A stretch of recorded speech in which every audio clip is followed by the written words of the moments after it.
गुरु पूर्णिमा, चांद आज निकलेगा अपने पूरे शबाब से, पूरी जवानी और ऊर्जा के साथ एकदम संपूर्ण तरीके से 16 कलाओं के साथ आज रात चांद निकलेगा। उस चांद को भी निहारना अपने स्वास्थ्य के लिए, अपने मन के लिए बहुत ही बड़ी दवा है, क्योंकि वो हमारे मन और तन के ऊर्जा का केंद्र है। गुरु के लिए सबसे बढ़िया उपमा होना चाहिए था सूरज का, सूर्य का, जो स्वयं प्रकाशी है। उसकी उपमा क्यों नहीं दिया हमारे ऋषियों ने, ब्रह्मर्षियों ने? इस बात को आज अच्छी तरीके से महसूस करना है और समझना है। हजारों साल का लंबा इतिहास है हमारे देश में अध्यात्म का, धर्म का, सत्य का, प्रेम का। आखिर हमारे महापुरुष जो जंगल में रहा करते थे, सूरज की रोशनी में जीते थे, रात अंधेरे में सो जाते थे, चांद कभी निकल रहा है।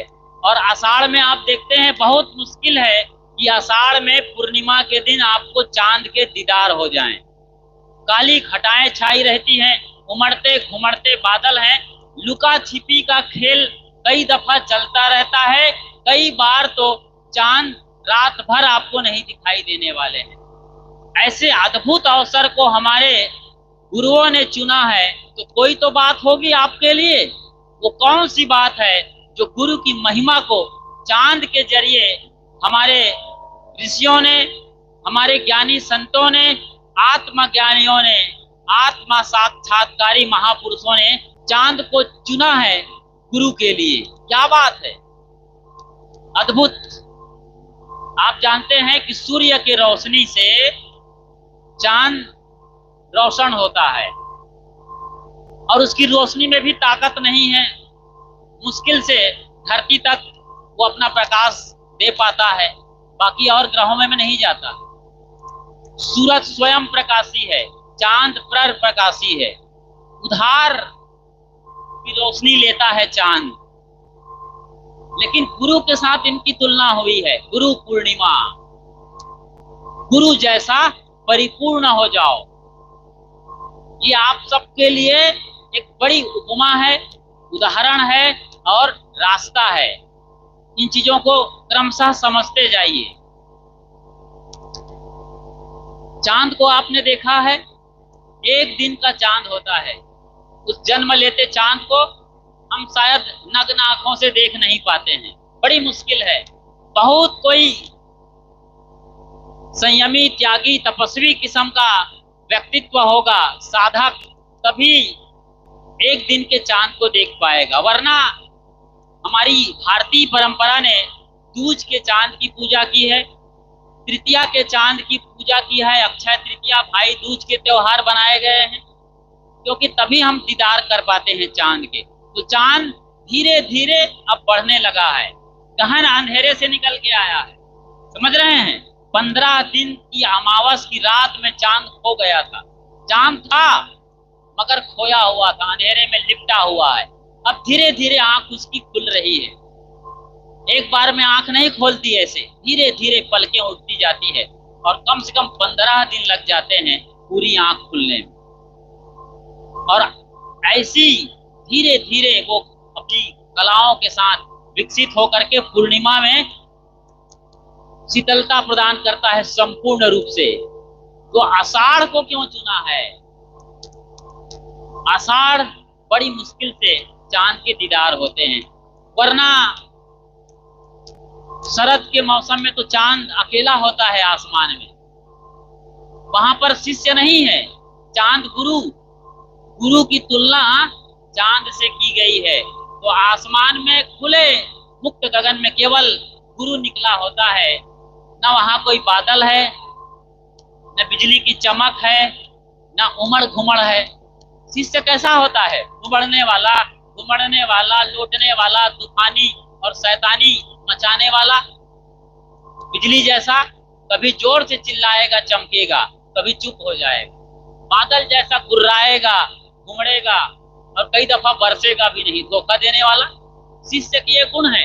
शिष्य अंधेरे में है, बादल में जो काला काला दिखता है ना, वो मनोविकार हैं शिष्य के लिए। शिष्य अभी चांद नहीं हुआ है, चांद की रोशनी लेने की कोशिश कर रहा है, लेकिन बादलों में जो हम गहरे काले बादल देखते हैं वो शिष्य के मनोविकार हैं। काम, क्रोध, लोभ, मोह, मद, माया, मत्सर, इन विकारों से भरा हुआ चित्त है शिष्य का। शिष्य में संभावना है इन विकारों को छोड़ करके उस परम ज्योति को जान लेने का जो तथागत बुद्ध, भगवान महावीर और सदगुरु कबीर के अंदर था। सहजोबाई, मीराबाई और तमाम जो साध्वियां हुई हैं, देवियां हुई हैं, उनके अंदर वो दीदार होकर चमक रहा था। तो गुरु कैसा है? सूरज जैसा नहीं है। गुरु यदि सूरज से उसकी तुलना होती तो समझिए, क्या हम लोग नंगी आंख से सूरज को देख पाते हैं? क्यों माता बहनें? देख पाते हैं नग्न आंखों से सूरज को? नहीं ना। हमारी आंखें चौंधिया जाती हैं, हम नहीं देख पाते हैं, और तो उल्टे अंधेरे में पड़ जाते हैं। जब सूरज को देखेंगे तो आंखें बंद होने लगेगी, अंधेरा छा जाएगा। तो गुरु को इसलिए तुलना सूरज से नहीं की गई है। सूरज कौन है यहाँ पर? चांद और सूरज की अब जब बात करते हैं और टिमटिमाते तारों की, बादल की, आषाढ़ की, और गुरु और शिष्य को जब देखते हैं तो सूरज बिल्कुल परमात्मा है, परमात्मा जैसा है सूरज। परमात्मा से आप डायरेक्ट बात नहीं कर सकते, डायरेक्ट उनसे मुलाकात नहीं कर सकते हैं, डायरेक्ट परमात्मा से नहीं मिल सकते हैं। कोई बीच का चाहिए जो आप जैसा हो। गुरु आप जैसा है। उसने भी अपने बचपने में अटखेलियां की है, गलतियां की है, चोरी बदमाशी भी किया होगा। क्या गुरु कोई फैक्ट्री से निकल के आता है? क्या कोई गुरु कंपनी से बन के आता है, ट्रेडमार्क मार देता है कोई? क्या गुरु दामाखेड़ा और खरसिया गद्दी में पैदा होता है? या प्रयागराज बुरहानपुर के पारक गद्दी में पैदा होता है? नहीं, ये सब एक रास्ते हैं।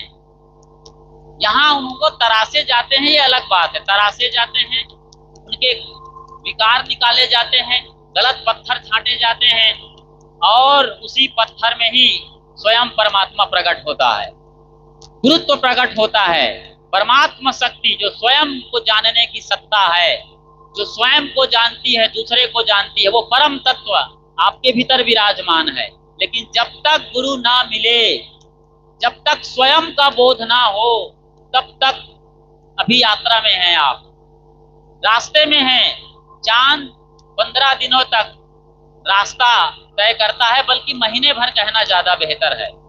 15 दिन गहन अंधेरे में है। जैसे एक बीज अभी बरसात में देख रहे हैं, कई महीनों से बीज पड़े हुए थे जमीन के अंदर, बारिश हुई है, फुहारें पड़ी है या नहीं, जहां बारिश हुई है वहां अभी भी वहां कोई संभावना नहीं दिख रही है बीज के अंकुरित होने का। लेकिन अभी सावन की झड़ी जब चलेगी तो तमाम जीव जंतु पैदा होंगे, कीड़े निकलेंगे जमीन के अंदर से, और वहीं कब से दुबका अकेले में, गहन अकेले में पड़ा हुआ बीज अंधकार से लड़ता हुआ, तमाम कीड़े मकोड़ों से अपने को बचाता हुआ, बिल्कुल असहाय निर्बल सरीखा वो बीज, जैसे ही अमृत बूंदे पड़ेंगी बारिश की, धरती को फोड़ करके पैदा हो जाएंगे। और 2 पत्ते फेंकेंगे कि 10, 50, 500, 1000 और लाखों पत्ते आएंगे उस पेड़ के। तो कोई बरगद बनने वाला है जिसकी छांव में पूरा एक गांव समा जाता है। कबीरबड़ का नाम सुना होगा, जिला भरूच, बड़ोदरा के पास कबीरबड़ है, ऐतिहासिक कबीरबड़, 600 बरस पुराना। और बरगद यानी बड़ के बीज को देखे हैं? सरसों के दाने को आप कम से कम 4 टुकड़े, 8 टुकड़े करेंगे तो एक टुकड़ा जो बराबरी करेगा उसके बराबर का बीज होता है बरगद का। लेकिन बरगद का पेड़ पूरा गांव समा जाता है। कबीरबड़ जाइएगा जरूर, बहुत ही मार्मिक स्थल है। अमेरिका में जो बड़ है वो कम से कम 5000 साल पुराना है बताया जाता। कबीर साहब जी का बड़ सदगुरु जहां आए, तत्वा जीवा को जो ज्ञान दिए, वो बड़ तो अभी 600 बरस पुराना है। तो बीज धरती फोड़ के आएगा, वो बीज आपके भीतर छुपा हुआ है। शिष्यत्व क्रांति है। शिष्य को पहचानना है कि असल में गुरु कौन है। गुरु को कोई फिक्र नहीं है आपकी, गुरु परिपूर्ण है, वो कुछ भी ना करे कोई फर्क नहीं पड़ने वाला है। लेकिन फिर भी गुरु की अहेतु कृपा हम पर होती है तब जब हम एक कदम चलना चाहते हैं गुरु की ओर।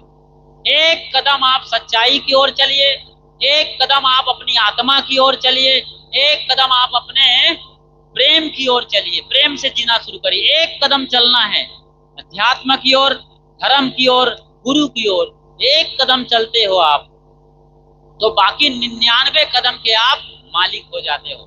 मजबूर हो जाएंगे वो गुरु, वो आएंगे आपके लिए, उनको आना ही पड़ा। जो पुकारा है उनके लिए गुरु आए हैं। तो चांद की तरीके से आपकी हालत है अभी। ऐसे ही कभी गुरु रहे हैं, एक कदम दो कदम चले हैं, गिरे हैं, पड़े हैं। धीरे धीरे ना चांद पूरा होता है 15 दिन में, उसके पहले अमावस की गहन अंधेरी रात। तो धीरे धीरे क्रमिक एक सिलसिला है तो पूर्ण अंदर से। चांद कहीं ऐसा नहीं है कि आधा कट जाता है, चांद वैसे ही रहता है कंप्लीट। अभी हमारे इसरो के वैज्ञानिकों ने चंद्रयान 3 भेजा था, उसके साथ विक्रम लैंडर और प्रज्ञान रोवर भी भेजा गया था। वो जाकर के चहलकदमी किए और मिट्टी के नमूने हमारे इसरो को भेजा, तमाम तस्वीरें भेजी है, बहुत सारी जानकारी वहां से उपलब्ध कराए हैं। तो चांद कभी हंसिया जैसा दिखता है, बच्चों के लिए हंसिया जैसा है, लेकिन जो जानते हैं वो कहते हैं, और सच्चाई ये है कि चांद हमेशा पूरा कंप्लीट है। ऐसे ही परम सत्ता जो आपके भीतर विराजमान है, जिसे आप भगवान कहते हैं, कोई उसे मुसलमान खुदा कहता है, ईसाई उसे गॉड कहते हैं और सिख उसे वाहे गुरु कहते हैं। कुरान में उसकी चर्चा है मुसलमानों के लिए, कुरान में चर्चा है हिंदुओं के लिए, और सदगुरु की तमाम वाणियों के साथ उपलब्ध गुरु ग्रंथ में उसी की ही बात है। जिंदा वेस्ता में भी उसी की बात है, बाइबल में भी उसी की बात है ईसाइयों के लिए। वो परम सत्ता आपके भीतर है, लेकिन अभी टुकड़ों टुकड़ों में दिख रहा है। जैसे हम चांद को पूरी तरीके से नहीं देख पाते हैं, मगर यदि हम कहीं उत्तरी ध्रुव में पहुंच जाएं, उत्तरी गोलार्ध में पहुंच जाएं, या ऐसी जगह में पहुंच जाए जहां पर चांद हमेशा कंप्लीट दिखाई देता है, वो तो चांद, सूरज और चांद के बीच में हमारी धरती आ जाती है, तो धरती की छाया पड़ती है और चांद आधा अधूरा दिखता है। ये धरती क्या है? धरती मतलब मिट्टी, मिट्टी मतलब जो बेजान है, कुछ भी नहीं है इस मिट्टी के अंदर, जान नहीं है, उस तरीके से जड़ है। ऐसे ही मनोविकारों के जड़, वासना, कामना, ये सब हमको बांधे रखते हैं और हम थोड़ा थोड़ा आत्मा अनुभव करते हैं। कभी अच्छा महसूस करते हैं और कभी बुरा महसूस करते हैं, कभी हंसते हैं कभी रोते हैं। लेकिन गुरु हंसने और रोने से बाहर है, वो अच्छा और बुरा से बाहर है। इसीलिए सतगुरु कबीर साहब ने कहा, गुरु गोविंद दो खड़े काके लागो पाए, बलिहारी गुरु आपनो गोविंद दियो बताए, कबीरा गोविंद दियो बताए। गुरु और गोविंद दोनों खड़े हैं, मतलब सूरज और चांद एक साथ शिष्य के सामने आ गया है। गुरु पूर्णिमा को हम समझ रहे हैं अच्छी तरीके से। इस तरीके की चीजें जल्दी समझाई नहीं जाती हैं, बताई नहीं जाती है। ये साइंस की भी बात है, धर्म की भी बात है और अध्यात्म की भी बात है। अभी हम समझेंगे कि किस तरीके से चांद मन का देवता है और सूरज जो स्वयं प्रकाशी है, उसके बारे में हम अच्छी तरीके से समझेंगे। तो एक आदमी के सामने जो शिष्य रूप में है यदि सूरज आ जाएगा और चांद भी आ जाएगा तो वो हड़बड़ा जाएगा। यही हालत कबीर साहब के सामने है। गुरु गोविंद दो खड़े काके लागू पाए, बलिहारी गुरु आपनो जिन गोविंद दियो बताए। गुरु आपके जैसा है, उसके भी हाथ पैर हैं, आंखें हैं, उनको भी क्रोध का अनुभव है। आज नहीं करते कोई बात नहीं, लेकिन 2, 4, 10 साल, 20 साल, 50 साल पहले वो भी क्रोध करते थे। उनके अंदर भी काम वासना जो प्राकृतिक गुणधर्म है वो भी उनको उद्वेलित किया था। तमाम विकारों से, अंधोरियों से लड़े थे, गिरे थे, पड़े थे। तो गुरु को पूरा अनुभव है। जो आपका मस्तिष्क है, जो आपका मन है, गुरु उनसे निकल करके मार्ग में आगे हैं। गुरु उसी रास्ते पर हैं लेकिन सिर्फ आगे हैं। तो गुरु को पता है, और गुरु को सूरज का भी पता है, क्योंकि सूरज से रोशनी गुरु को मिल रहा है। इस मामले में गुरु भी अधूरा मालूम पड़ रहा है। जब तक गुरु पूर्ण नहीं हुआ है, अपनी चेतना में परम तत्व परमात्मा में स्थिर नहीं हुआ है, तब तक गुरु भी अधूरा है। कहीं ना कहीं उसके भी चांद में अंधेरापन जाहिर हो रहा है। लेकिन आप तो शिष्य हैं, आपके पास बड़ी दुविधा है। शिष्य कहता है अब मैं करूं तो करूं क्या। इधर गोविंद भी खड़े हैं, परमात्मा स्वयं खड़े हैं, इधर गुरु खड़े हैं, लेकिन मैं तो, वो अपना विवेक का इस्तेमाल करता है, बुद्धि जो सर्वोच्च क्षमता है आदमी का विवेक करने का। हे गुरु मैं आपको प्रणाम करता हूं, आपके जरिए मुझे, गुरु के जरिए मुझे परमात्मा का ये दर्शन और दीदार हो रहा है। आत्म ज्ञान जो मिलता है परम तत्व का, वो गुरु से मिलता है। तो गुरु बड़ा हो गया है। गुरु ना हो तो कौन बतावे बाढ़ और कौन लगावे पार, बिना रे खेवैया नैया कैसे लागे पार हो। कबीर साहब के भजनों को आप सुनिए, गाइए, गुनगुनाइए। पूरा कबीर साहित्य यानी सदगुरु कबीर साहब की वाणी को पढ़िए। आत्म ज्ञान से भरा पूरा है। एक बार हनुमान प्रसाद जी पोद्दार, जो कि कल्याण के संपादक रहे हैं, एक उनके जिज्ञासु ने चिट्ठी लिखा था। वो चिट्ठी के जमाने की बात है, लालटेन की, कि गुरुवर त्याग और बैराग, आत्म ज्ञान कैसे मिलेगा। तब हनुमान प्रसाद पोद्दार, जो बड़े महामहिम है, हमारे देश के बहुत बड़े संत हो गए हैं, उन्होंने कहा था आत्म ज्ञान के लिए, त्याग बैराग के लिए आपको कबीर साहब की वाणी पढ़ना चाहिए। बताइए कितनी बड़ी जीत है हम सबके लिए। जीत का मतलब उसी से संविधान बना है। जीत के नाम पर छोटी बात हो जाती, संविधान पूरा उसी से चल रहा है। कबीर साहब की वाणी को दूध पिलाते पिलाते अंबेडकर की माँ ने, बाबा साहब भीमराव अंबेडकर की माँ ने दूध में पिलाया है वाणी। उसके पिता सूबेदार थे आर्मी के, रात को आते थे ड्यूटी से, शाम के वक्त तो घंटी लगाते थे और तमाम भाई बहन अंबेडकर इकट्ठे होते थे और बीजक पढ़ाते थे। बीजक जो मूल बीज का ज्ञान देता है, आत्म तत्व का बोध देता है। बीजक कहिए साख धन, धन का कहे संदेश, आत्म धन जही ठौर है, वचन कबीर उपदेश। बीजक वित्त बतावे जो विद गुप्ता होए, ऐसा शब्द बतावे जीव को, बुझे बिरला कोय। तो मूल तत्व जो बीज है, बीज यानी भगवान, परमात्मा, खुदा, अल्लाह, लॉर्ड, गॉड, ईश्वर, भगवान, परमात्मा और परमेश्वर, तमाम नाम है उसी परम शक्ति जो हमें संचालित करती है। हमारे अंदर जो सतलोक, वही है सतलोक में पहुंचना। ऐसा नहीं है कि हम मरेंगे और सशरीर सतलोक में जाएंगे, ऐसी ऐसी मान्यता है। वो मान्यता भी इसी सत्य को बताने के लिए। सारे रास्ते जैसे जैसे गुरुओं ने देखा, जाना, समझा, अलग अलग देश काल परिस्थितियों में, और सत्य को, क्योंकि सत्य को सतगुरु देई बताई न तूरी, सत्य को, अमृत फल को गुरु बता सकते हैं, तोड़ करके आपको नहीं खिला सकते। ये सत्य की महिमा है। माइक का आविष्कार हो गया, अब दोबारा माइक का आविष्कार करने की जरूरत नहीं है। इसमें क्वालिटी मेंटेन करेंगे लोग। हाई क्वालिटी के माइक आ गए हैं आज। बल्ब का आविष्कार एडिसन, थॉमस एडिसन आल्वा ने किया। आपको दोबारा बल्ब नहीं बनाना है, लेकिन तथागत बुद्ध मुक्त हो गए। इसका मतलब नहीं है कि आप मुक्त हो जाएंगे। आपको मेहनत करनी है। यही गुरुत्व की, यही गुरुता की, गुरु और शिष्य की परंपरा की खूबसूरती यही है कि गुरु जान जाता है, लेकिन आपको जना नहीं सकता है जब तक कि आप तैयार नहीं हो जाते हैं।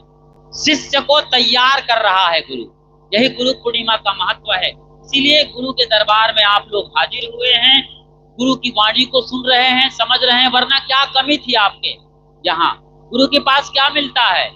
गुरु जो प्रसाद देता है, समझिए इस बात को, जो इलायची दाने का प्रसाद हो या काजू किशमिश या और कोई मेवा खोआ हो या गंगा जल ही कोई ना हो, वो आप लाके चढ़ाते हो गुरु जी को, गुरु उसको वापस आपको देते हैं।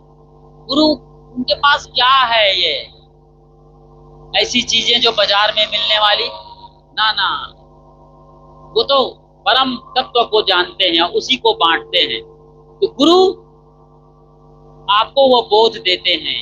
इसीलिए कबीर साहब कहते हैं कि मैं तो गुरु की पर बलिहारी होता हूँ, कुर्बान होता हूँ, मुझे गोविंद बाद में दिखाई पड़े, मालूम पड़े, इसलिए मेरे लिए गुरु सर्वोपरि है। सच्चे गुरु की तलाश करें। गुरु कीजिए जान के और पानी पीजिए छान के। बहुत रहस्यपूर्ण वाणी है और रहस्य कुछ भी नहीं है।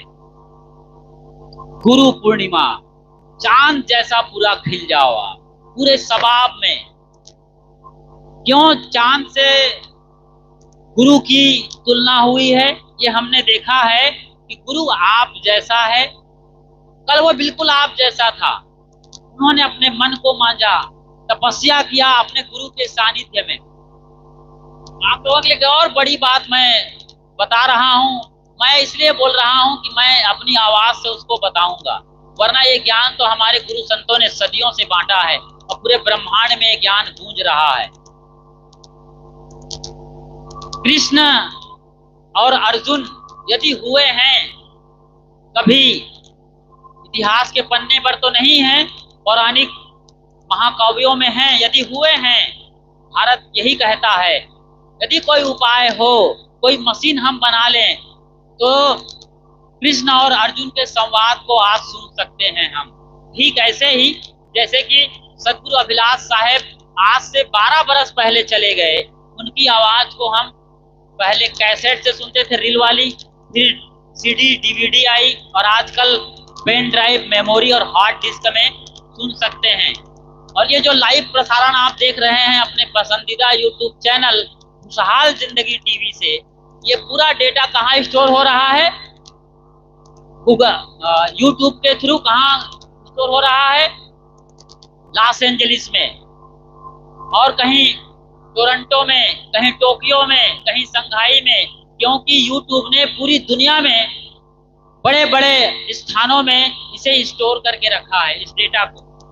कभी भूकंप आ जाए अमेरिका के अंदर, अमेरिका पूरा डूब जाए, लेकिन यूट्यूब में जो ज्ञान है, जो भी बातें हैं, वो नहीं डूबना चाहिए। ये यूट्यूब वालों का बड़ा आविष्कार है, बड़ी चेतना है, बड़ी समझ है।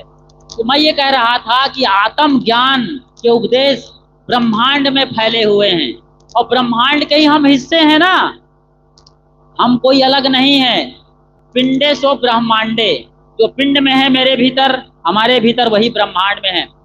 हमारे शरीर में 70% पानी है और यही रेशियो, यही अनुपात आप कहाँ देखते हैं?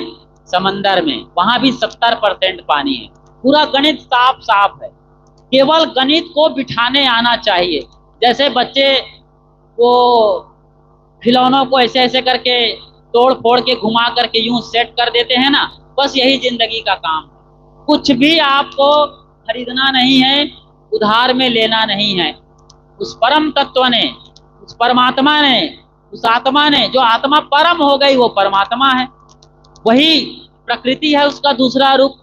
प्रकृति और परमात्मा ने आपको भेजा है यहाँ, जानवरों को भी भेजा है, पशुओं को भी भेजा है, परिंदों को भी भेजा है, कीड़े मकोड़ों को भी भेजा है, लेकिन उनके अंदर कोई चेतना नहीं है जगने की। आपके अंदर बड़ी संभावना है, इसे महसूस करिए। प्रकृति भी आपकी इस गरिमा और महिमा का गुण गा रही है, आपको वो जगा करके छोड़ देती है कि तुम्हारे अंदर अनंत शक्ति है। वो जरा सा चाबी दे देती है एक बार, जैसे थोड़ी सी बैटरी चार्ज करके भेज देती है कि आप पैदा होते ही इतनी बैटरी होती है आपके पास कि रो पाते हो कि मैं कहाँ आया, मैं कहाँ आया, कहाँ आया, कहाँ आया। बच्चा रोता है, रोते रोते जन्मता है, शिकायत करते करते जीता है।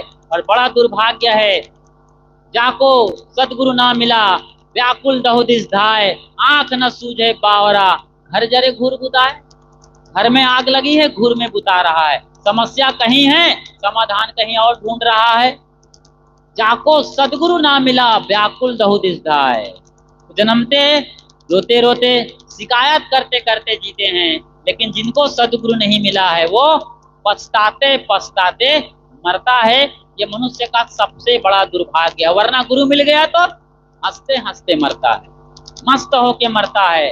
मरना भला विदेश का, जहां अपनों नहीं कोई, सब पंछी मिली भोजन करे, महा महोत्सव होए।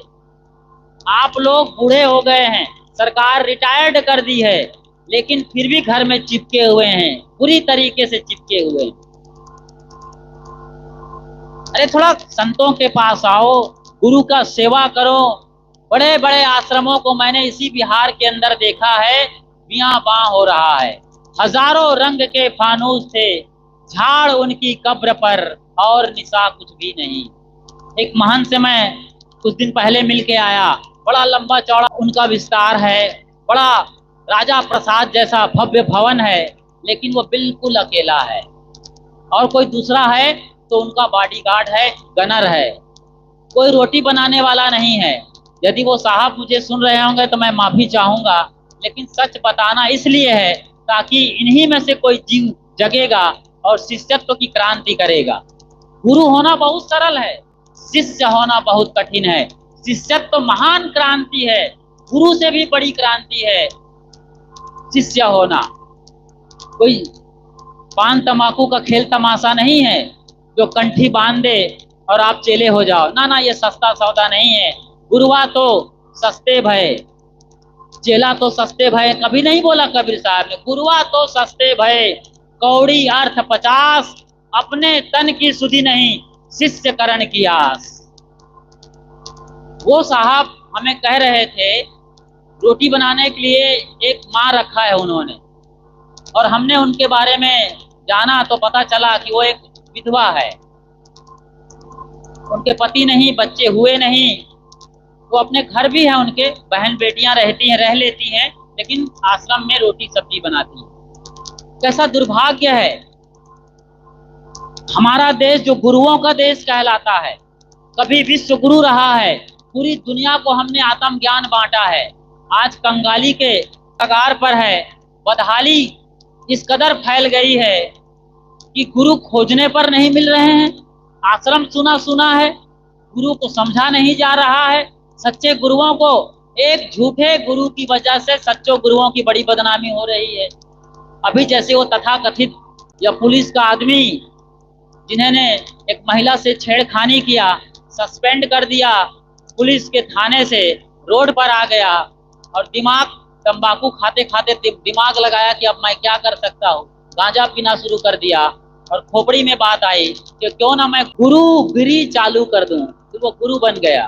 कि साकार भोले हरि बाबा बन गए वो, और ऐसा चमत्कार का जादू बिखेरा कि जहां पर 50,000 से 80,000 लोगों को आने की सूचना थी थाने को, थाना भी अलर्ट नहीं, सोया सोया वहां का पुलिस महकमा था, और वहां पर देखते देखते 2.5 लाख लोग आ गए।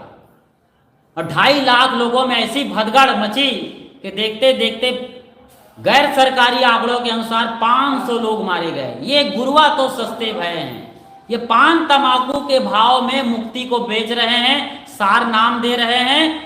खुद को पता नहीं है कि सार तत्व क्या है, शब्द नाम क्या है, सार नाम क्या है, वो असल तत्व क्या है, उसका अता पता नहीं है। सिर्फ मजदूरी करने के लिए एक मजदूर बना हुआ है। और आप लोग रोजगार गारंटी के जमीन हैं, वो आपकी खुदाई करता है और आपके यहाँ से वो पैसे निकालता है, सिक्का रुपया नोट निकालता है, अपने जेब में भरता है और बाद में स्विस बैंक में भेज देता है। ऐसे तमाम गुरु हैं जो आज भारत को ठग रहा है। देश को बर्बादी के कगार पर लिए जा रहा है। इसीलिए आज हमारा देश बदनाम हो रहा है। एक गुरु ऐसी गड़बड़ झाला में पड़ता है और सारे गुरुओं की बदनामी होती है। अच्छे गुरु आज मौजूद हैं, उन्हें पूछने वाले नहीं हैं, क्योंकि उनके अच्छे गुरुजनों के पास कोई बैंक बैलेंस नहीं है, कोई स्कॉर्पियो बोलेरो नहीं है, कोई काम धाम नहीं है। उनका आश्रम बिल्कुल सीधा सरल सिंपल सा है देखने में, और कहना चाहिए कोई अलग से ऐसा प्रतीत नहीं होता है कि आधुनिक गुरु हैं। बिल्कुल सीधे सरल सच्चे जमीन के जागे हुए इंसान है। गुरु कोई भगवान तो है, ये भी है कबीर साहब की बात को समझें। गुरु मानुष कर जानते, बहुत तगड़ा हथौड़ा मारा है जी, हम भी घायल हो जाते हैं इसको सुनकर। गुरु मानुष कर जानते, तेनर कहिए अंध, महा दुखित संसार में आगे जम के फंद। वो आगे यम के फंद में पड़ने वाला है जो गुरु को अपने जैसा समझ जाता है। अब ये भी समझने की बात है, सस्ते गुरु, गुरु के नाम पर गोरू, गुरु के नाम पर गुरुआ लोग बहुत हैं, लेकिन सच्चे गुरु आज भी मौजूद हैं। पहचानने की कला चाहिए। जैसे कौन पहचाना था? एकलव्य ने पहचाना था। ऐसा तीर चलाया कि कुत्ते के मुंह को भर दिया था। वो तो द्रोणाचार्य आ गया और पंडित गिरी में पड़ गया, ब्राह्मणों का पाखंड वहां पर हावी हो गया, वरना अर्जुन से बढ़िया धनुर्धर एकलव्य था और कर्ण से भी बढ़िया धनुर्धर एकलव्य था। दोनों को परास्त कर देता। एकलव्य कोल भील जाति का था, ब्राह्मणों का बोलबाला था, और जाति के नाम पर उस जमाने में, आज से सोचे हजारों साल पहले भी, जाति के नाम पर एक होनहार बालक को दफन कर दिया गया। आज भी राजनीति चलती है। अभी हमारे देश में बीसीसीआई प्रेसिडेंट तो जय शाह जी हैं, जो कोच में गौतम गंभीर आए हुए हैं।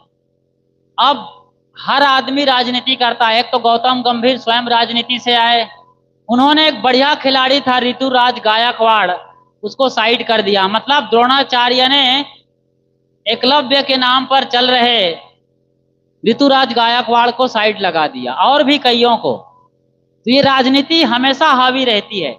ऐसे ही धर्म नीति की जगह पर राजनीति जब हावी हो जाती है तो देश बंटाधार की ओर चलने लगता है।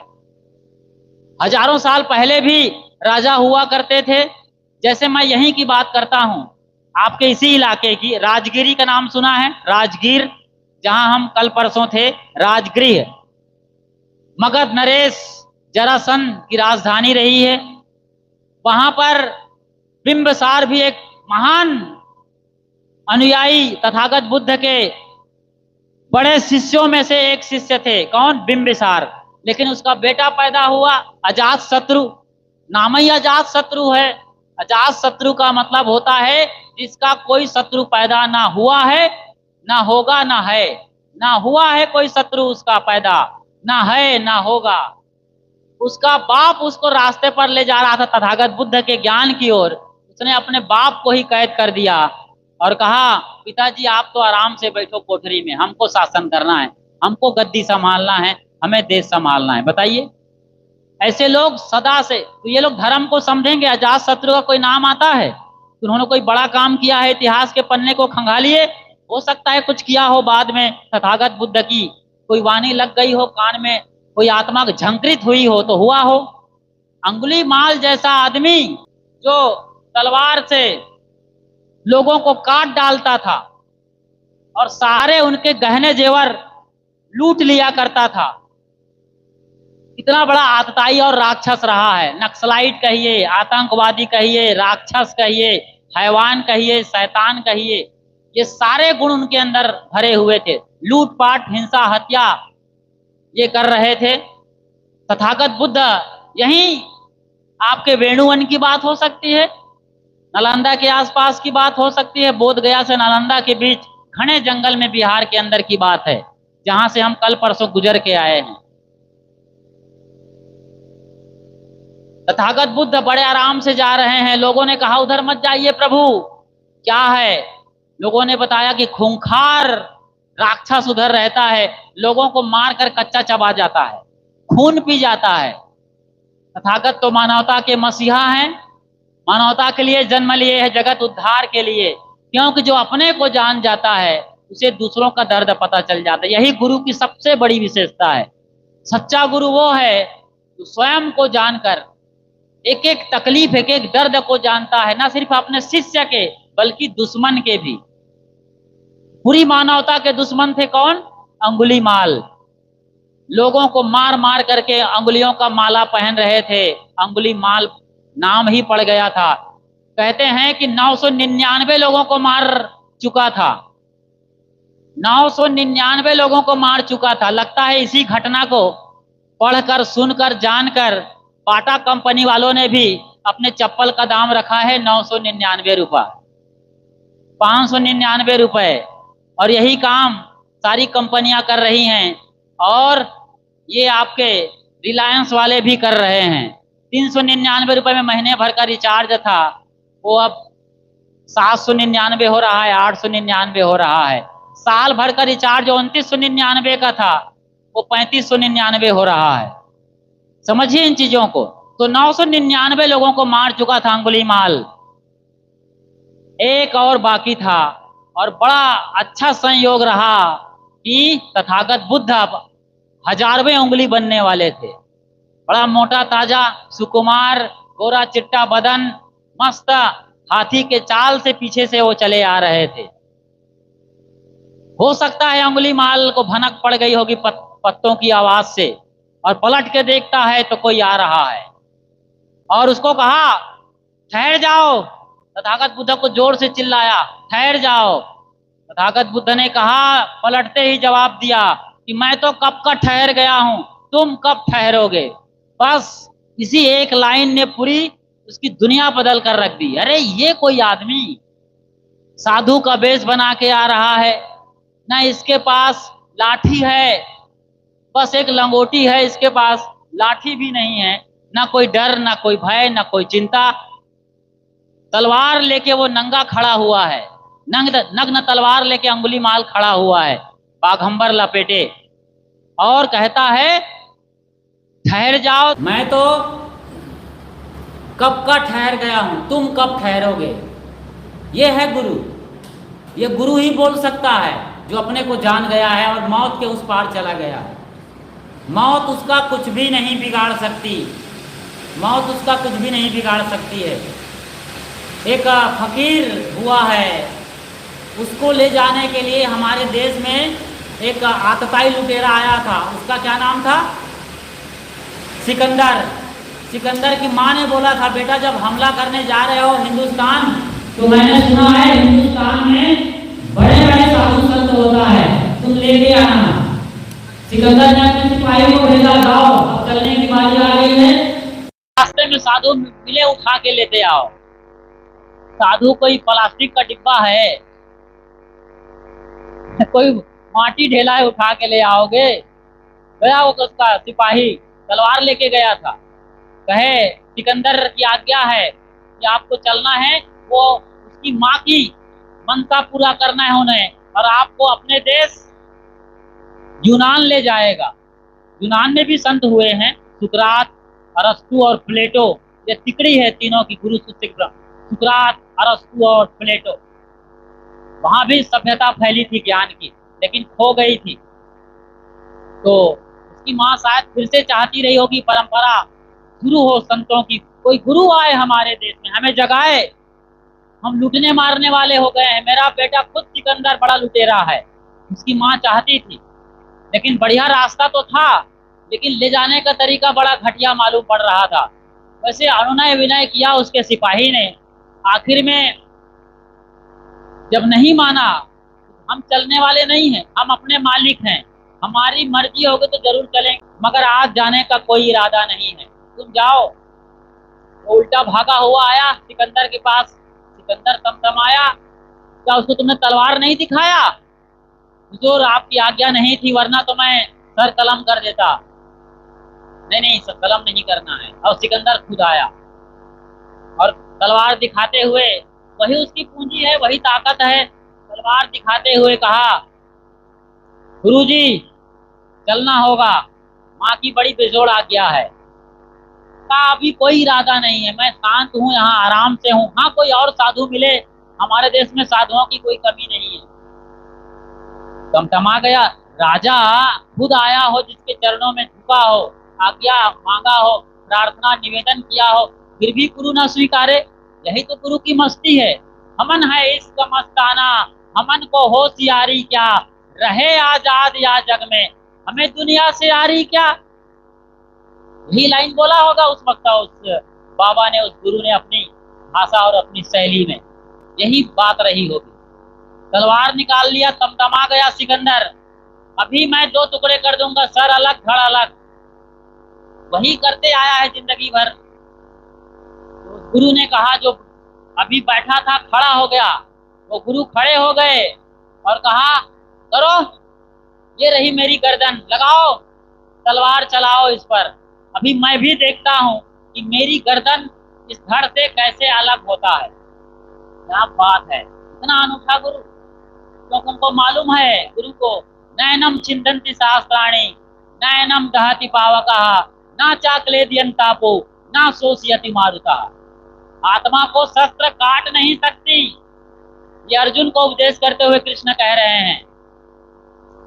कोई शस्त्र आत्मा को नहीं काट सकता है। कोई नंगी तलवार, चाहे भोथरी तलवार कोई भी लेके आ जाओ, उस आत्मा को काट नहीं सकती। यदि उस वक्त परमाणु बम बन गए होते कृष्ण के सामने, तो कृष्ण यही कहते कि परमाणु बम का भी विस्फोट कर दिया जाए, तो आत्मा का कोई बाल बांका होने वाला नहीं है। नयनम छिन्दन्ति शास्त्राणि, नयनम दहति पावकः। उस आत्मा को आग भी नहीं जला सकती, पानी गिला नहीं कर सकती। नयनम शोषयति मारुतः, उसे हवा भी नहीं सुखा सकती। उस सत्ता में जो विराजमान है, उसको बाल न बांका कर सके जो जग बैरी हो। इसीलिए गुरु आत्मज्ञानी ढूंढिए, जो आपको मुक्ति का पार लगाए, उस पार ले जाए। पहले तो गुरु आपके ही जैसा है, मैंने बताया है।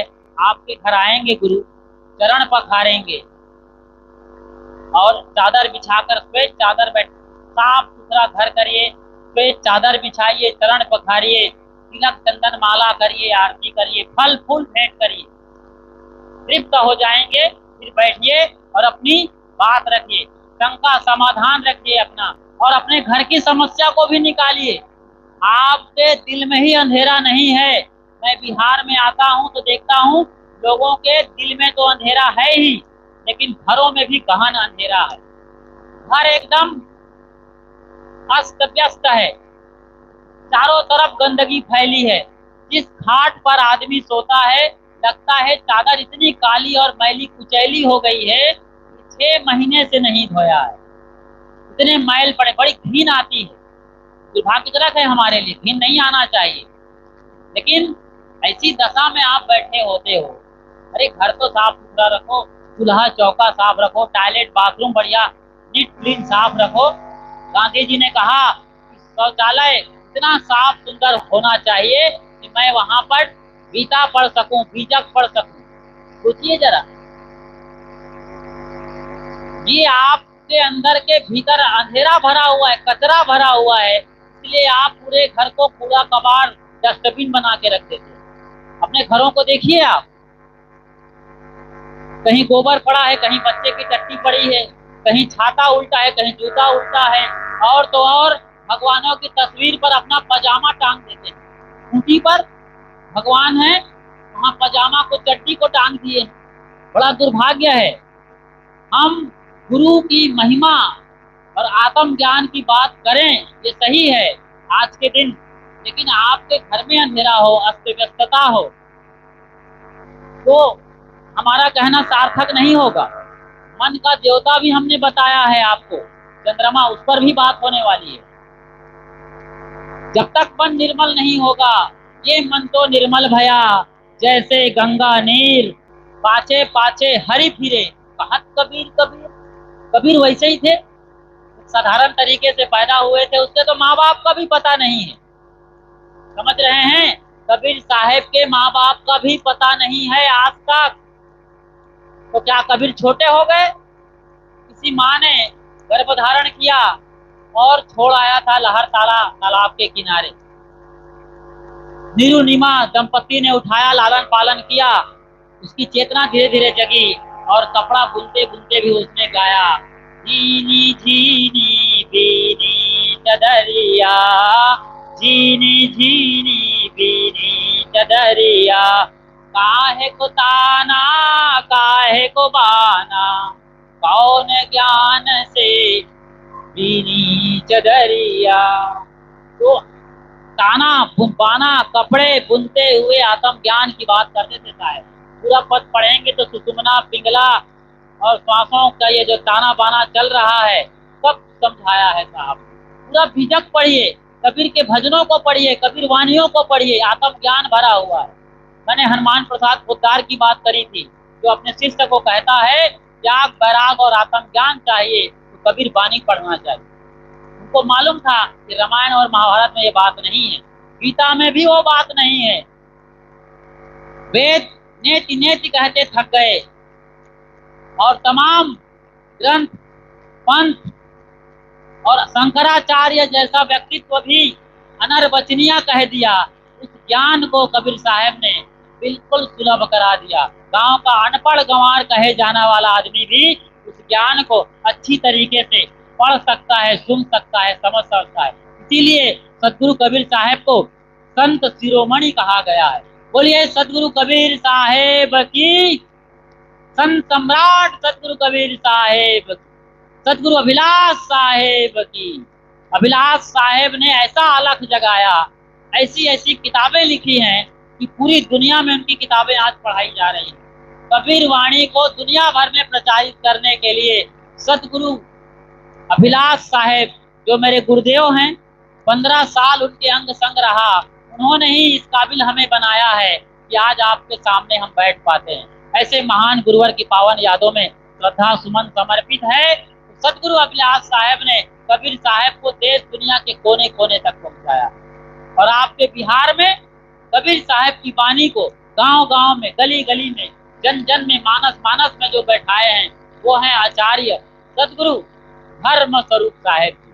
क्या गाते थे, क्या बजाते थे और क्या वो शब्दों को तोड़ते थे, व्याकरण को कितना बढ़िया समझाते थे एक शब्द को। ये महिमा है हमारे गुरुजनों। गुरु मानुष कर जानते ते नर कहिए अंध, महा दुखित संसार में आगे यम के फंद। ये बात पता चल गया किसको? अंगुलीमाल को। अंगुलीमाल को पता चल गया कि ये साधारण आदमी नहीं है।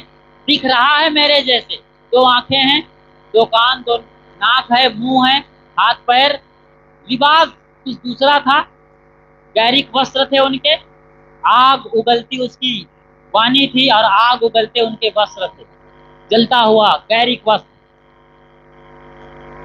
समझ गए? गुरु मानुष कर जानते ते नर कहिए अंध। कौन जानता है? गुरु मनुष्य नहीं है, ये कौन जानता है? इसे सुने इस शब्द को, इस साखी को।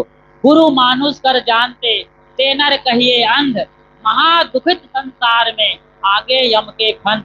यदि आप गुरु को अपने जैसा समझी समझते रहोगे, समझ रहे हो ना, समझी के घर लमधी आए, आए गुरु के भाई। कबीर साहब का बीजक तो पढ़िए आप, सब बातें बोल दिया है उन्होंने, जो हजारों साल तक कोई आदमी बोल पाएगा वो सारी बातें कबीर साहब बोल पाए, बोल गए हैं, उसके आगे कोई नहीं बोल पाएगा। इसीलिए आचार्य रजनीश जो आखिरी दौर में अपने को उसे कहने लगे थे, उन्होंने पूरी दुनिया के संतों की महिमा गाया, लेकिन कबीर साहब के सामने जब आए तो उनकी भी बुद्धि काम करना बंद कर दी। कबीर की व्याख्या करते करते रह गए। उन्होंने उन कबीर को पहुंचाया है, व्याख्या किया है, लेकिन कबीर साहब के सामने वो सरेंडर हुए। कबीर साहब के सामने अपने को दंडवत बिछा दिए और खूब महिमा में गाए हैं। कबीर साहब एकमात्र वो संत रहे हैं जो गरीब झोपड़ी से आए हैं।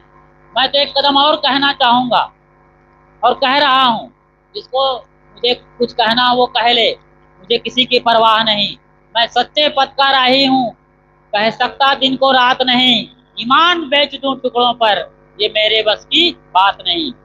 कबीर साहेब समझ सके तो मेरी बातों को, मैं जहां से बोल रहा हूं समझिए। कबीर साहब के माँ बाप का पता नहीं चलता, कोई बात नहीं। कबीर साहब अपने ज्ञान से गुण से महान हैं, और सच्चाई ये है कि कबीर साहब एक लावारिस संतान, एक लावारिस संतान ने ऐसा जादू बिखेरा अपनी रहनी गहनी और ज्ञान से कि पूरी दुनिया का वारिस हो गया, पूरे संसार का वो मालिक हो गया। इस बात को बहुत गहरे में समझना होगा। हाड़ पिंड का जन्म ले लेने से कोई चमत्कार नहीं होता, कोई ज्ञानी नहीं हो जाता है। इसीलिए हमारे दूसरे परंपरा हैं पौराणिक कबीरपंथी, दामाखेड़ा खरसिया वाले, जहाँ से हमारे सुनील शास्त्री जी साहेब आए हैं। वो कहते हैं पानी से पैदा नहीं, श्वासा ना ही शरीर, अन्नहार करता नहीं, ताका नाम कबीर। कबीर साहेब कहाँ से आए हैं? आत्म सतलोक से आए हैं। वही महिमा के लोग सतलोक से आए हुए सतलोकवासी हैं। वो सतलोक में गए नहीं, वो सतलोक में रहते ही थे, वहीं रहते ही वही ज्ञान बांटे। ये बात बड़ी विरोधाभासी मालूम पड़ेगी, सच्चाई है, इसको समझिए। गुरु मानुष कर जानते, ते नर कहिए अंध, हड्डी पसली गुरु नहीं है। साहब कहते हैं हमारे पौराणिक गुरु भाई आचार्य महंत पंथ वहां के, ये कहते हैं एकदम बड़ी बुलंद आवाज में कहते हैं, ताल ठोक कर कहते हैं कि पानी से पैदा नहीं। पानी से कौन पैदा होता है? शरीर, ये हड्डी की झोपड़ी जिस पर चाम लपेटा है, मलमूत्र भरा है, ये पानी से पैदा होता है। पानी से पैदा नहीं, श्वासा नहीं शरीर। जब पानी से शरीर पैदा होगा तो श्वास लेगा, शरीर पैदा ही नहीं होता है। पानी मतलब रज और वीर्य, माँ बाप के मिलने से, रज वीर्य के मिलन से भ्रूण बनता है, उसी भ्रूण से शरीर बनता है। पानी से पैदा नहीं, श्वासा नहीं शरीर। जब श्वास नहीं है, शरीर नहीं है, तो अन्नहार करता नहीं, ताका नाम कबीर। बोलिए सदगुरु कबीर साहेब। कबीर कौन है? उसी परम चेतना का नाम है जो सबके घट में समाया हुआ है। इसके लिए हमारे ब्राह्मणवादी परंपरा में जो आते हैं वो लोग कहते हैं कि एक चांद है और सब घट में वही समाया हुआ है। वही चांद कौन है? गुरु पूर्णिमा का चांद, जिसकी हम चर्चा शुरू से कर रहे हैं। समझिए इन चीजों को। वही ज्योति, वही चेतना सबके अंदर समाया हुआ है। चेतना अलग अलग है। जागने वाली चेतना परम तत्व हो जाती है, परम आत्मा हो जाती है, उसे ही परमात्मा कहते हैं।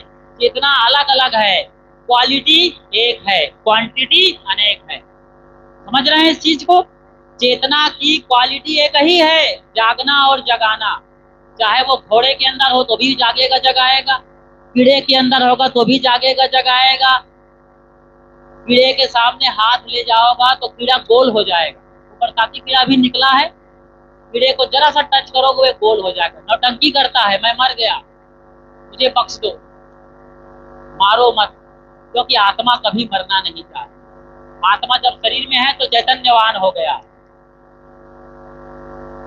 ये परम चेतना को जगाना है। इसलिए कबीर साहब आसमान से आए या कहीं से जन्म लिए या लावारिस संतान थे, इससे कोई फर्क नहीं पड़ता है।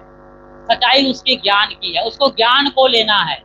कबीर पंथियों को चाहिए इन सब छोटी बातों से ऊपर उठ करके कबीर साहब का ज्ञान। कबीर खड़ा बाजार में, कबीर खड़ा बाजार में, सबकी मांगे खैर, ना काहो से दोस्ती, ना काहो से बैर, कबीरा ना काहो से बैर। हो सकता है साहब, कोई दोस्ती कोई मोहब्बत किसी से नहीं। ना पौराणिक कबीर पंथों से मतलब है, ना पारखियों से, ना दामाखेड़ा से मतलब है, ना बुरहानपुर से, ना लहर तारा से मतलब है, ना प्रयागराज से, ना मुकुंद मुनि नाम से मतलब है, ना अभिलाष साहब से मतलब है, ना उदित मुनि नाम से मतलब है, ना आचार्य राम स्वरूप साहब से मतलब है। कबीर तो कबीर हैं जी। कबीर एक हैं। कबीर कौन है बताएं? कबीर साहब ने खुद बताया है, सत्य कबीर, सत्य कबीर सत्य है वक्ता, तन मन भजे रहो मोरे भक्ता। कबीर सत्य का नाम है, सत्य ही कबीर है। जैसे कहते हैं ना, ईश्वर सत्य है, ये ईश्वर सत्य है, ये कहने से ज्यादा बेहतर शब्द है, ज्यादा समझदारी है कि सत्य ही ईश्वर है। ईश्वर सत्य है या असत्य है, इस पर मत जाओ, सत्य ही ईश्वर है। जब आप अपने घर में माँ बाप के साथ, बहू बेटों के साथ, पत्नी और पति के साथ, ननद भौज के साथ, देवरान जेठान के साथ जब सच बोलते हो तो छाती चौड़ी हो जाती है, तब प्यार करने लगते हैं। लेकिन आपने अपने ही लोगों से झूठ बोल लिया है, अपने ही लोगों को झूठ बोला है, कल पता चल जाए तो आप 2 कौड़ी के हो जाए, लात मार के घर से बाहर कर दिया जाए। इतना बड़ा फ्रॉडिंग करते हो, घर में झूठ बोलते हो, और एक झूठ पकड़ी के कितने झूठ आपने बोला होगा। सत्य कबीर सत्य है वक्ता। सतगुरु अभिलाष साहब एक बढ़िया कहानी सुनाते थे। 4 चोरों ने रात को चोरी किया, और चोरी करते करते जब रात बीत गई तो अभी अभी हम एक आश्रम से आ रहे हैं। मैं बता रहा था ना आश्रमों की दुर्दशा। गुरु अकेले हैं, चेले नहीं बन रहे हैं। चेले आप अपने घर से बनाइए। ये बात भी बता दूं, मैं 4 चोर की कहानी आगे जारी रखूंगा। चेला कहां से आएगा जी? कोई फैक्ट्री है टाटा की, रिलायंस की, टाटा, बिरला, डालमिया, ये लोग कहीं अमेरिका से चेला आयात करेंगे, एक्सपोर्ट किया जाएगा, इंपोर्ट किया जाएगा चेले को। चेला बनता है आपके घर से।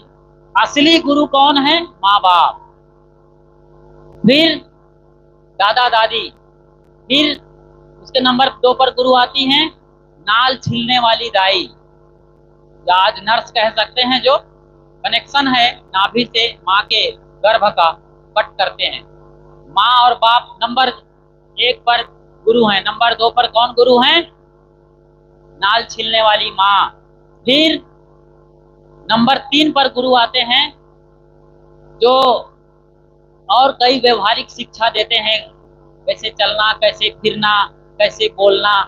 फिर नंबर 4 पे जो शिक्षक होते हैं, स्कूल में जो शिक्षक हैं, वो नंबर 4 पे गुरु हैं। नंबर 5 पे कौन गुरु हैं? जो बड़े बुजुर्ग हैं, समझदार लोग हैं, जो संस्कारों को देते हैं, हर गृहस्थी का संस्कार सिखाते हैं। नंबर 6 पर कौन गुरु होते हैं? जो सही रास्ता बताते हैं, जीवन में तुम्हें नौकरी करना है, धंधा करना है, व्यापार करना है। नंबर 7 में गुरु आते हैं जो हमें, एक साधारण बालक को मुक्ति की ओर ले जाते हैं, मुक्ति के मार्ग, धर्म का पथ दिखाते हैं। वो वही 7वें हैं, वही मुक्तिदाता ही 8वें हैं भी कह सकते हो। 7-8 गुरु हम गिनती लगाएं तो अंतिम जो सबसे बड़ा गुरु है, जो बंधनों से मुक्त कर देता है, वो असली गुरु है। लेकिन जब तक 1 नंबर से शुरुआत नहीं होगी आपके घर से, इसलिए हम कहते हैं बिहार में हर घर में, हर माँ बाप से 4, 5, 6, 8, 10 बच्चे हैं, तो एक बेटे को दान क्यों नहीं करते हो? एक बेटे को दान कर दो। कैसे दान करना है? आपको एक रियल स्टोरी सुनाता हूँ, सच्ची घटना। आचार्य धर्म स्वरूप साहेब की। धर्म स्वरूप साहेब को आप जानते हैं, उनके अनुयायी हैं, तो उनकी सच्ची घटना सुना रहा हूँ। वो कहाँ पैदा हुए? रामपुर तिलक में, जो जानकी नगर स्टेशन के पास में है। रामपुर तिलक लगभग 3-4 किलोमीटर दूर है, वहां पैदा हुए। लेकिन पैदा होने के पीछे की कहानी गजब की है। वहां पर सनेही बाबा रहते थे, राम सनेही बाबा। उसी गांव में एक झोपड़ी डाल के बैठे अपना ध्यान साधना करते थे। एक जवान महिला उधर से गुजरती थी, कभी घास काटने जाती, कभी भैंस चराने जाती थी। किसी दिन उसकी मुठभेड़ गुरु से हो गई झोपड़ी में। गुरु तो गुरु होते हैं, लोग अपना सब कुछ खोल देते हैं, पूरा मस्तिष्क, मन, दुख, पीड़ा, हताशा, निराशा। कहो बेटी चेहरे में चमक नहीं है, उदास मालूम पड़ती हो। कहा गुरुजी कई बेटियां पैदा हो गई हैं, कोई बेटा ही नहीं आ रहा है। तो गुरु बड़े समझदार थे, और वो जमाने के गुरु असली वैद्य होते थे। गुरु भी होते थे, आत्मा के गुरु हैं, आध्यात्मिक हैं, लेकिन शारीरिक मानसिक गुरु भी होते थे। जड़ी बूटी जानते थे, उनकी जानकारी ले लिए कि प्रॉब्लम कहाँ है, कि बेटी ये जड़ी बूटी ले लो, आराम से महीना 2 महीना खाओगी, गर्भ ठहर जाएगा और एक बढ़िया सुंदर बालक को तुम जन्म देने वाली। बड़ी खुश हुई। जो साधना उन्होंने बताया, भक्ति का मार्ग लखाया, बड़ी भक्ति भाव में लीन होकर के वो साधना करने लगी। लेकिन मुठभेड़ कैसे हुआ था उस माँ का गुरु से, वो भी बड़ा दिलचस्प था। तो मुठभेड़ ऐसा हुआ राम सनेही बाबा से, आचार्य धर्मस्वरूप साहब की माँ का, कि वो गंगा जाने को तैयार हो गई कि मैं गंगा नहाने जाऊंगी। गंगा पास में ही है, 60-70 किलोमीटर दूर भागलपुर के इलाके में। तो गंगा नहाने वो जा रही थी, तो गुरु को पता चला और गुरु से उसने बात बताई। तो कहा तुम्हें गंगा एक पानी है, धारा है, नदी है, वो कोई बच्चा देगा? वहां पर कोई गर्भ ठहरने की मशीन लगी है? या तुम्हारी जो कमजोरी है अंडाणु में, या गंगा की माई या गंगा का पानी ठीक कर पाएगा? नहीं ना। तो जड़ी बूटी दे करके उसको रोका गंगा में, या अंध विश्वास को तोड़ा, अंध भक्ति से रोका। जैसे आप लोग छठ मैया की पूजा करते हैं, कमर भर पानी में डूब करके सुपड़ा में, सूप में अच्छा चावल, नारियल, फल फूल, मेवा, मिष्ठान, पति के सुहाग, अरे पति की सेवा करो, प्रार्थना करो उससे, शराब पीना छुड़ाओ, मांस मछली खाना बंद कराओ, तब तो तुम्हारा करवा चौथ में पति जिंदा रहेगा। रोज बोतल पी रहा है, जिंदा रहेगा करवा चौथ धागा लपेटने से बरगद का। अरे उसके मुंह में धागा लपेटो, शराब ना पी पाए, 2-4 थप्पड़ रसीद करो, शराब पीना छूट जाए, नशा पत्ती में जाना छूट जाए, तब जाके मुक्ति होगी। ऐसे भ्रम अंधविश्वास को तोड़ा कौन? राम सनेही बाबा ने। और जड़ी बूटी दे करके, और आने पर, समय वक्त आने पर एक बालक को जन्म दिया।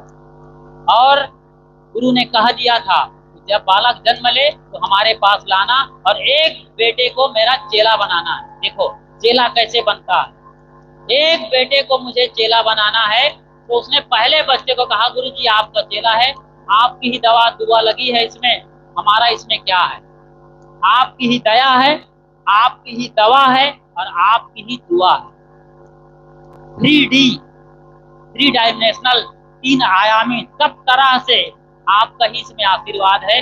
आप अपने चेला कहो, बेटा कहो, जो कहो स्वीकार करो। उसने कहा नहीं नहीं माँ, ये आपकी पहली संतान है, इसे आप रखिए, ये आपके घर गृहस्थी संभालेगा और आपका नाम रोशन करेगा, क्योंकि आप भी घर को भी एक बेटा चाहिए। चलो फिर 1-2 साल बाद दूसरा बेटा आया तो उसको चढ़ाया। उसने कहा नहीं नहीं हमें नहीं चाहिए, ये सच्ची घटना है, कोई पुरानों की कब कहानियां, पुरानों की नौटंकी नहीं सुना रहा, सच्ची घटना। फिर दूसरा बेटा आया, उसने कहा ये आपके घर को धन धान्य से भरपूर करेगा। सचमुच में बड़ा बेटा कुछ संभाला और आज नहीं रह गया, चला गया। दूसरा बेटा को कहा कि धन धान्य से भरपूर करेगा, उसका नाम रखता हूँ लक्ष्मीनाथ। तो लक्ष्मीनाथ जी आज जिंदा हैं और पूरा घर परिवार अच्छा है। तीसरे बेटा जब पैदा हुआ, तीसरा बेटा 1.5 साल बाद, तो माँ ने कहा गुरु जी अब तो स्वीकार कर लो। देखा कि अद्भुत आभा है, अद्भुत चमक है, चौड़ा माथा बड़ा चौड़ा है। उसने कहा कि यही मेरा चेला है, यही मेरे जाने के बाद देश दुनिया में कबीर साहब का और ज्ञान का प्रचार प्रसार करेगा। और अब कुछ दिन के मेहमान थे राम सनेही साहब, तो नसीब साहब राम सनेही साहब का चेला था और उन्हें मालूम था कि अभी साल भर बाद तीसरा लड़का पैदा होगा, तब तक हो सकता है मेरा शरीर रहे ना रहे। तो लंगोटी दे दिया था कि तीसरा लड़का जब पैदा होगा तो उसे तुम लंगोटी पहनाना। नसीब साहब को दे रखा था अपने चेले को, मैं तो चला जाऊंगा, तीसरा जो बंदा आएगा, बेटा आएगा, उसको चेला बनाना, लंगोटी पहनाना। और वही जब पैदा हुआ राम सनेही साहब के जाने के बाद कुछ महीने के बाद, तो नसीब साहब ने उसे लंगोटी पहनाया और नाम रखा धर्मदास, जिसे हम लोग आचार्य धर्म स्वरूप साहब के नाम से जानते हैं। कहते हैं कि आचार्य धर्म स्वरूप साहब सतगुरु अभिलाष साहब जैसे विजक पढ़ने के लिए एक जमाने में बुरहानपुर गए थे, आचार्य गद्दी ये भी गए, और वहां पर राम स्वरूप साहब से प्रभावित होकर अपने नाम के सामने धर्म स्वरूप साहेब लिखने लगे। इस तरीके से आप लोगों को घर गृहस्थी से एक बच्चे को दान करना है। यदि बच्चे को दान नहीं करेंगे तो जो चोरी हुई वो मैं बता रहा हूँ। अभी कुछ दिन की पहले की बात है, हम लोग राजगीर में थे। उत्तम साहेब जिनके अभी वर्तमान आचार्य हैं, सत्य नाम का पंथ है, आचार्य गति लहर तारा अर्धनाम साहब से जुड़े हुए हैं। एक चोर आया रात में, लड़का एक आया हुआ था एग्जाम देने के लिए आश्रम में, उसके झोला में 10,000 रुपए थे और 2 मोबाइल रखा था, क्योंकि पढ़ता लिखता था, एग्जाम देने आया था बैंक का या और किसी डिपार्टमेंट का। रात में चोर घुस गया छत से, बच्चा सो रहा था और उसका सारा पैसा 10,000 और 2 मोबाइल लेके चंपत हो गया। क्यों? क्योंकि आश्रम में एक ही 2 महात्मा थे। महात्मा अपने कमरे में सोए थे और ये लड़का हॉल में सोया हुआ था और ऐसी दुर्घटना हो गई। तो मैं चाहता हूँ ये आने वाले दिन में ये सब होने वाला है। चोर उचक्के बदमाश अड्डा जमाएंगे ऐसे आश्रमों में।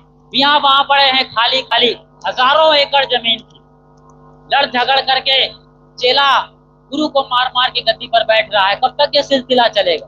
गुरु खत्म हो जा रहे हैं, चेला बन नहीं रहा है, गुरु मारे जा रहे हैं, चेला कहाँ से खरीद के लाएंगे? बाजार से। ये बड़ी तकलीफ है, इस बात को समझा जाए। हमारी बड़ी विनम्र निवेदन और विनती है कि आप लोग अपने बच्चों को संतों के साथ लाओ, महंतों के साथ लगाओ और अच्छे सच्चे महंत का चुनाव करो। ऐसे जो गलत मिजाज के हैं, गलत खान पान के हैं, गलत बोली भाषा के हैं और रंगीन मिजाज के हैं, कहीं बलात्कारी किस्म के, जैसे कि अभी वो राजा पकड़ा गया साधु जिनका स्त्रियों से संबंध रहा है, अब खुलासे हो रहे हैं। बाबा साकार भोले हरि उर्फ सूरजपाल जाटव जी का, उस पहले भी पुलिस में रहा, तब भी छेड़छाड़ किया था, गलत काम किया था महिलाओं से, आज भी वो अपने चेलियों से करता है। तो ऐसे गुरुओं से सावधान रहिए। सच्चे गुरु कीजिए जान के, आत्म ज्ञान से जानिए, आत्मा से पूछिए, वहां से उत्तर मिलेगा। और पानी पीजिए छान के। तो ऐसे छानना है, गुरुओं को छानना है आज ज्ञान से, तब जाकर के सच्चे गुरु मिलेंगे और सच्चे मठ मंदिर सलामत रहेंगे। तो चोरी हो गई। तो मैं बता रहा था सतगुरु अभिलाष साहब की कहानी। 4 चोरों ने चोरी किया रात में, सवेरे कहीं पर जा करके बांटने की बारी आई। तो चोरों ने क्या कहा? देखो भाई, चोर हैं चोर, और कहते हैं देखो भाई ईमानदारी से बांटना है। चोरी का माल ईमानदारी से, मतलब आत्मा कभी चोर नहीं है, शरीर और मन चोर है। शरीर और मन को संभालना है आपको, आत्मा कभी चोर नहीं है। शरीर और मन को मांझना है। ये मन तो निर्मल भया जैसे गंगा नीर, पाछे पाछे हरि फिरे कहत कबीर कबीर। तो इसी मन को मांझना है, इसीलिए हमने शुरू किया। मन का देवता कहा गया है किसको? चंद्रमा को। और है भी, हमारे ज्ञानियों ने, खोजियों ने, आत्मा उपलब्ध पुरुषों ने ये बताया है कि चंद्रमा मन का देवता है। चंद्रमा जैसे जैसी कलाओं के साथ घटता बढ़ता है, समंदर में ज्वार भाटे आते हैं। पूर्णिमा के दिन यदि आप चोरी का स्वभाव रखोगे तो बहुत बड़ा चोरी कर सकते हो। जिधर जाओगे उधर ही ये पूर्णिमा के दिन होता है। आप आनंदित होना चाहते हो तो परम आनंद में रहो। आप यदि सुख खोज रहे हो तो बड़ा सुख मिलने वाला है। आज यदि आप गुरु के दरबार में आए हो, जैसे कि आप सब आए हैं, तो सचमुच में आप बहुत बड़ा महान काम करने की दिशा में आए। बड़ी चेतना जग रही है। ये पूरी घटना अपने बच्चों को बताना जो मैं बताया हूँ, सारी बातें सुनाना जो समझ पाए हो, पकड़ पाए हो, वरना ये खुशहाल जिंदगी टीवी चैनल पर रिकॉर्ड है, ऑनलाइन लोग देख रहे हैं, समझ रहे हैं। इन्हें जब भी देखेंगे, मैंने बताया ये डेटा हजारों साल तक भूकंप आने के बाद भी खत्म नहीं होगा, प्रवचन चलता ही रहेगा, सुनते ही रहेंगे। तो इस घटना को, इस ज्ञान को अपने बच्चों में, जो बहू नहीं आई है उसको बताओ, जो सास नहीं आई है उनको बताओ, जो बड़े बुजुर्ग नहीं आए हैं, बच्चे नहीं आए हैं, उन्हें ये सारी बातें बताना। अपने मन को निर्मल कर लेना। ये मन तो निर्मल भया जैसे गंगा। मन के निर्मल होते ही पाछे पाछे हरि फिरे, सारा काम आपका होगा। अभी मन में ईर्ष्या है, आग है जल रही क्रोध की, वासना है, कामना है, अतृप्ति है, तो कहां से सफलता मिलेगी? कहां से आप जो सोचेंगे वो पक्का होगा? इसके संत लोग कहते हैं ना, आशीर्वाद वरदान सब सही होता है उनका, जो कहते हैं वो पूरा हो जाता है। वो सच्चे हैं, पक्के हैं। चांद देवता है किसका? मन का। जितना बढ़िया सोचेंगे, जितना बढ़िया मन को निर्मल करेंगे, निर्मल करना ही साधना है। गुरु के पास आकर क्या सीखना है आपको? साधना, भक्ति, ज्ञान। समस्या क्या है आपका? बहू के साथ आप लड़ाई कर रहे हो, समस्या क्या है? बहू के साथ बनती नहीं बात सास की, क्योंकि मन में कचरा भरा हुआ है। अपनी बेटी को फोन कर वही माँ कहती है कि बेटी तुम्हारी माँ बढ़िया देखभाल कर रही है कि नहीं? अरे तुम्हारी बेटी के लिए वो सास है कि नहीं? और तुम खुद यहाँ अपने घर में किसी बेटी के लिए सास हो, अपनी बेटी के लिए उसे माँ बोल रही है। माँ अच्छा कर रही है ना देखभाल, रुपये पैसे देती है ना, तबियत पानी गोली दवाई बूस्टर आइटम, इज्जत मर्यादा बचाई है कि नहीं? अच्छा तो है, कोई गड़बड़ तो नहीं चल रहा है? कोई ननद तुम्हारी चुगली तो नहीं कर रही है? कोई पति तुम्हारे जेवर गहने तो नहीं बेच रहा है? क्योंकि कितने पति ऐसे हैं जो पत्नियों के गहने जेवर बेच करके सुट्टा मारते हैं। एक गजब की कहानी मैंने अपनी आंखों के साथ देखा था।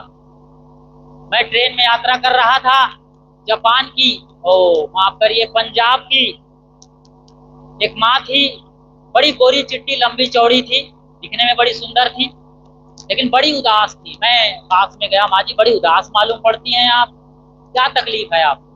कहा बेटा मुझे शुगर हो गया है। शुगर आपको? अभी तो आप अंडर 40 की मालूम पड़ रही थी, आप इतने स्वस्थ मस्त मालूम पड़ रहे हो, शुगर कैसे होगा?